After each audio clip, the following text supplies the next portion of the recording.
আসসালামু আলাইকুম। আজকে ঢেঁড়স আর পাবদা মাছ রান্না করব। এর জন্য লবণ হলুদ ভালোভাবে মেখে নিচ্ছি। আর ঢেঁড়সটা কিন্তু একটু কেচে নিয়েছিলাম। পাবদা মাছগুলো আগে ভেজে নিব। আর পাশাপাশি আমি এখানে মশলা কষিয়ে নিয়েছি মুরগির মাংস রান্না করার জন্য। তো মশলাটা কষানো হয়ে গেলে মুরগির মাংস দিয়ে দিচ্ছি। ঢেঁড়স আর পাবদা মাছ ভেজে রান্না করেছি, ওইটা দুপুরে খাবো।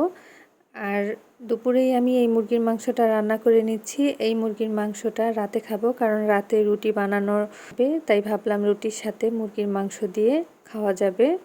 দুপুরে খাওয়া দাওয়া শেষ করে একটু রেস্ট নিয়ে আটা সিদ্ধ করে নিয়েছি।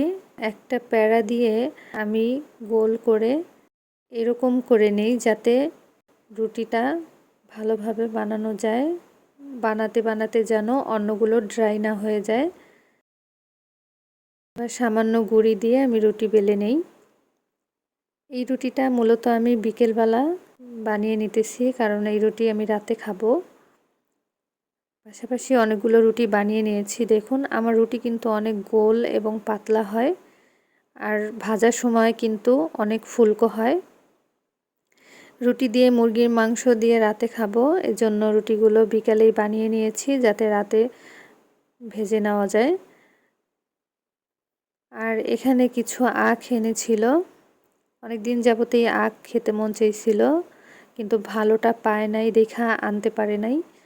এখন ভালোটা পেয়েছে, এজন্য নিয়েছে। এখানে 2টা আখ কিনে এনেছিল, ছোট টুকরো করে কেটে। এই আখগুলি কিন্তু অনেক ভালো। আর এক একটা আখ কিন্তু বেশ বড় সাইজেরই টুকরো করে কাটা।